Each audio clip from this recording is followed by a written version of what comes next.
ঠিক দুদিন আগে বিএসএফ এর এক উচ্চপদস্থ কর্তা বলেছিলেন যে সীমান্তবর্তী এলাকায় 72টি নতুন টেরর লঞ্চ প্যাড তৈরি করেছে পাকিস্তান এবং প্রায় সীমান্তের কাছাকাছি অঞ্চলে মানে এলওসি অঞ্চলে 100 থেকে 120 জন টেরোরিস্ট অন্তত ঘাঁটি মানে ভারতকে আক্রমণের জন্য ঘাঁটি করে নিয়েছে। এরপর ভারত কিন্তু বিভিন্ন জায়গায় সার্চ অপারেশন চালাতে শুরু করে এবং দিল্লি ব্লাস্টের তদন্ত একদিকে যেমন চলছিল, অন্যদিকে ভারতকে অশান্ত করার জন্য ভবিষ্যতে যে পরিকল্পনাগুলো করা হয়েছে তার পরিকল্পনাগুলো ভেস্তে দেওয়ারও ছক কিন্তু ভারতের গোয়েন্দারা লাগাতার করে যাচ্ছেন। এবং এই পুরো ঘটনাটাকে একই সূত্রে বেঁধেছিলেন এক মৌলভী, এবং কালকে ভারতের গোয়েন্দারা সেই মৌলভীকে কিন্তু অ্যারেস্ট করেন এবং তারা হেফাজতে নেন। এবং যে জিজ্ঞাসাবাদ করে যে তথ্যগুলো তারা পেয়েছেন তা কিন্তু অত্যন্ত বিপজ্জনক, এবং সেই মৌলভীকে অ্যারেস্ট করার পর আরো এক ব্যক্তিকেও কিন্তু অ্যারেস্ট করা হয় গোয়েন্দাদের পক্ষ থেকে। আজকে এই বিষয়ে আপনাদেরকে ডিটেলিং এ বলবো এবং বোঝানোর চেষ্টা করব যে কিভাবে ভারতের অন্দরের এই সকল মৌলভীরাই আসলে ভারত বিরোধী চক্রান্তে লাগাতার ভারতকে অশান্ত করার চক্রান্ত করে যাচ্ছেন। যেমন যে কথা বা যে তথ্য আমাদের সামনে উঠে এসছে সেই ঘটনাটি নৈনিতালে হলদিওয়ানি বলে যে জায়গা আছে সেখান থেকে এক মৌলভীকে কালকে ডিটেন করা হয় এবং সারপ্রাইজিং বিষয় হলো তার যোগ সরাসরি দিল্লি বিস্ফোরণ কাণ্ডে পাওয়া যায়। দেখুন, থাকেন উত্তরাখণ্ডে বসে দিল্লি বিস্ফোরণের সঙ্গে সরাসরি অ্যাটাচমেন্ট, এটা প্রমাণ করে যে শুধুমাত্র এই মৌলভী নয়, হতেও পারে আমাদের দেশের বহু মাদ্রাসা এবং মৌলভীরা এই ধরনের বিস্ফোরণের পরিকল্পনা ঘটান। এবং এখনকার দিনে জায়গা তো কোনো ম্যাটার করে না যে আপনাকে দিল্লিতেই থাকতে হবে, বোম্বেতে থাকতে হবে, এরকম বিষয় নয়। আজকে দিল্লি বিস্ফোরণ কাণ্ডে যে মৌলভীর নাম জড়িয়ে গেল, তিনি উত্তরাখণ্ডে বসে বাকি মৌলভীদের সঙ্গে পরিকল্পনা করছিলেন, যে মৌলভীরা আবার ডাক্তারদের ব্রেন ওয়াশ করেছেন। এবং কালকে যখন গোয়েন্দারা এনাকে ডিটেন করেন তার কাছ থেকে একাধিক গুরুত্বপূর্ণ তথ্য পাওয়া যায়। এবং কালকে নৈনিতালের পুলিশ পরিষ্কার জানিয়েছেন যে তারা মৌলভীর বাড়ি রেড করেন, মানে মাদ্রাসা রেড করেছেন সেন্ট্রাল ইনভেস্টিগেশন এজেন্সি কিছু ইনপুট নৈনিতাল পুলিশের হাতে তুলে দেওয়ার পর। অর্থাৎ ভারতের গোয়েন্দারা নৈনিতালের যে লোকাল পুলিশ তাকে কিছু তথ্য তুলে দেন এবং সেই তথ্যের উপর ভেস করে বনভুলপুরা থেকে সেই মৌলভীকে কিন্তু অ্যারেস্ট করা হয়। পরবর্তীকালে তাকে হেফাজতে নিয়ে কিছু জিজ্ঞাসাবাদ করার পর রাজপুরা নামক একটি জায়গা থেকে আরো একজনকে গ্রেফতার করা হয়।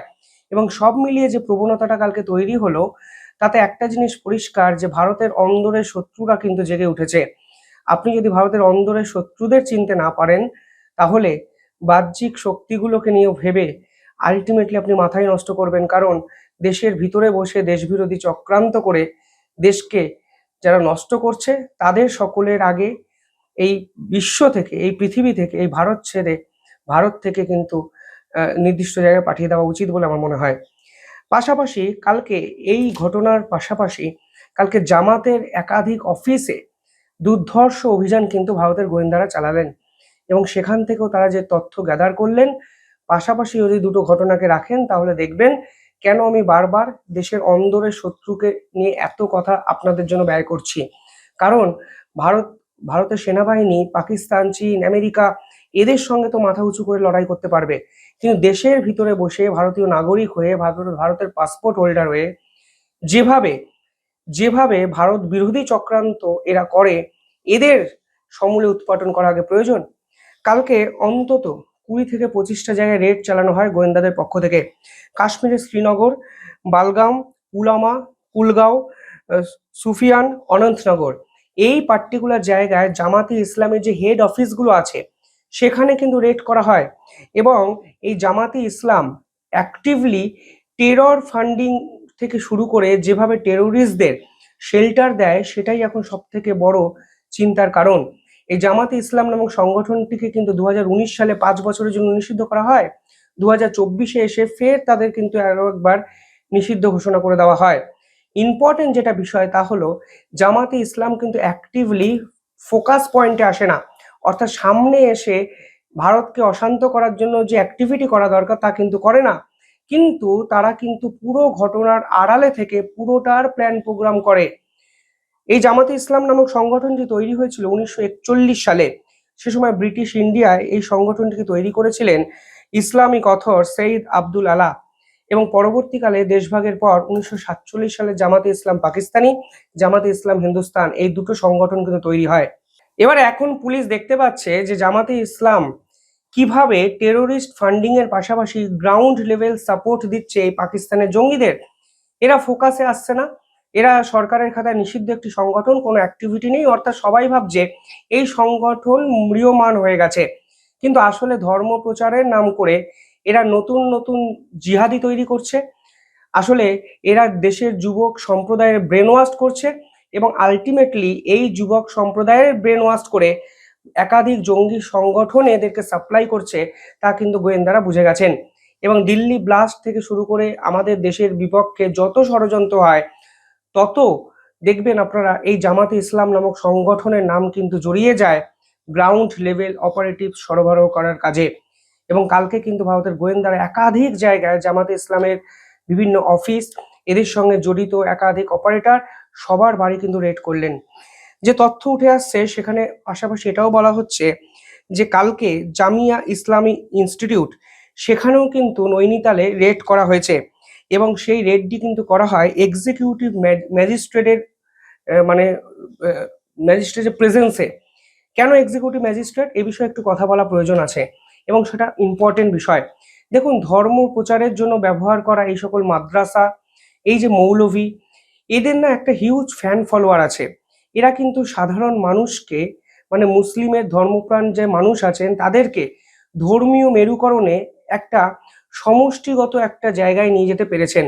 এর ফলে যেটা হয়, যখন আপনি মাদ্রাসাতে কোনো রেড করতে যাবেন বা কোনো গোয়েন্দা সংস্থা যখন জামাতের কোনো অফিসে রেড করতে যাবে, এদের যে সমর্থক আছে তারা এই কেন্দ্রীয় এজেন্সির উপরে ঝাঁপিয়ে পড়ে।